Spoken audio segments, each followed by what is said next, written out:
Bismillahirrahmanirrahim. Assalamualaikum warahmatullahi wabarakatuh. Kami Waalaikumsalam. dari kelompok 3 ingin mempresentasikan tentang membumikan Islam di Indonesia. Sebelumnya, perkenalkan nama saya Fitina Falhanif dengan NIM 6425128. Perkenalkan, nama saya Dinda Septiani Utami dengan NIM 6425038. Perkenalkan, nama saya Sari Salvianti dengan NIM 24251053. Perkenalkan, nama saya Alia Hasna Kamila dengan nomor NIM 642500465. Perkenalkan, nama saya Muhammad Rizky dengan NIM 64250-460. Perkenalkan, nama saya Ruti Mahanum dengan NIM 642503336. Perkenalkan, nama saya Lintang Anggraini dengan NIM 64520947. Islam di Indonesia terjadi secara damai melalui perdagangan, dakwah, dan perkawinan. Penyebarannya didukung oleh peran ulama, kerajaan Islam, serta kemampuan beradaptasi dengan budaya lokal sehingga mudah diterima masyarakat.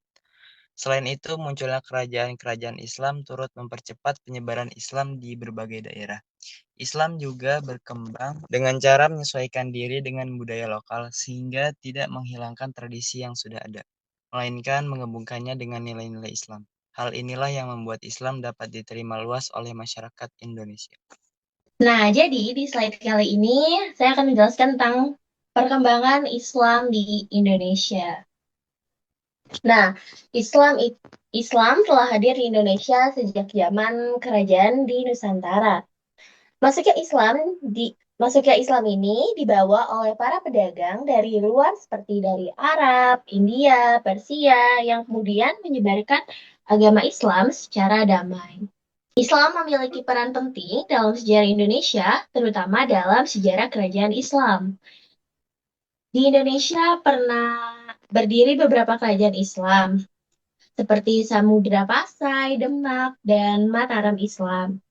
Kerajaan-kerajaan ini berperan dalam penyebaran Islam di berbagai daerah. Nah, jadi Islam juga berperan dalam perjuangan melawan penjajah. Banyak tokoh Islam yang ikut berjuang demi kemerdekaan Indonesia sehingga nilai-nilai Islam turut membentuk semangat nasionalisme. Jadi, Islam tidak hanya sebagai agama tetapi juga memiliki peran besar dalam sejarah dan perjuangan bangsa Indonesia. Seperti itu.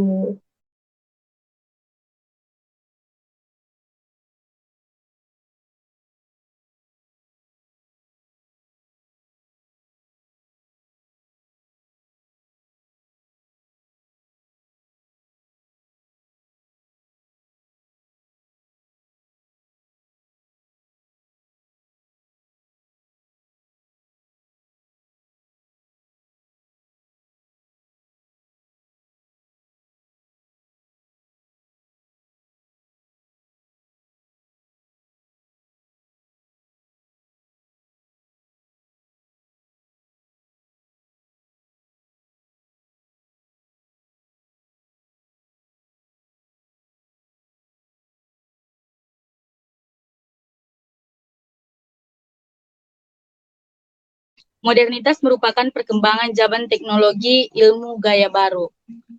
Artinya umat Islam tetap mengikuti kemajuan, misalnya menggunakan teknologi, belajar ilmu baru, tetapi tetap berpegangan pada Al-Quran. Terus tantangannya, modernitas Islam berpengaruh budaya luar. Misalnya gaya hidup barat bisa masuk dengan mudah melalui media sosial atau internet. Jika tidak disaring, bisa bertentangan dengan nilai-nilai Islam. Terus penyalahguna teknologi.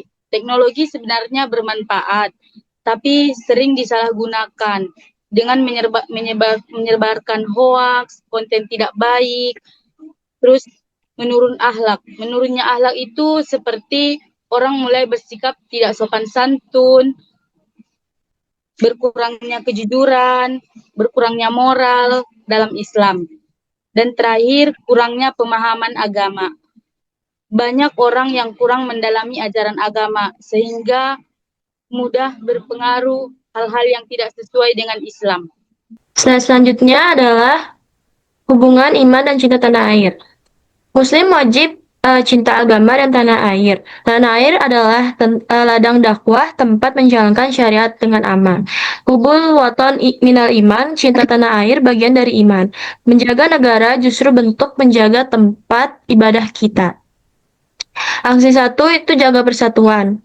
Wujudkan ukhuwah watoniyah dengan menghargai perbedaan. Tolak provokasi dan jadi perekat masyarakat, bukan pemecah. Lalu aksi kedua, ikut membangun bangsa.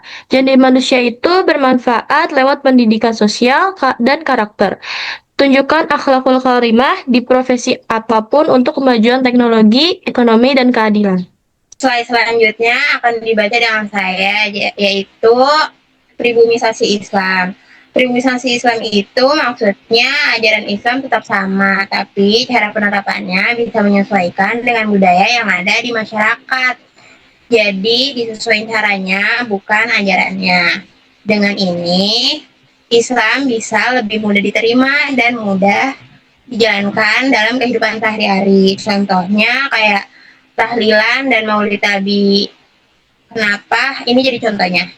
Karena keduanya sudah menjadi bagian dari kebiasaan masyarakat, tapi tetap berisi nilai-nilai Islam seperti doa, kebersamaan, dan kepedulian.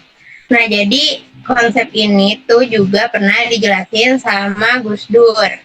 Beliau bilang kalau Islam dan budaya bisa berjalan bersama selama tidak bertentangan dengan ajaran Islam. Jadi Islam tetap bisa dijalankan, tapi bisa menyesuaikan dengan kondisi masyarakat tanpa mengubah ajarannya. Oke, kesimpulannya. Islam memiliki peran penting dalam sejarah dan kehidupan masyarakat Indonesia. Membumikan Islam berarti tidak hanya memahami ajarannya, tetapi juga menerapkannya dalam kehidupan sehari-hari, sehingga dapat memberikan manfaat bagi diri sendiri, masyarakat, dan bangsa. Telah sampainya kita di penghujung presentasi ini. Semoga apa yang kami sampaikan dapat menjadi pelajaran dan hikmah bagi kita semua. Amin ya rabbal alamin. Kami kelompok 3 pamit undur diri. Jazakumullahu khairan katsiran. Assalamualaikum warahmatullahi wabarakatuh. Waalaikumsalam warahmatullahi wabarakatuh.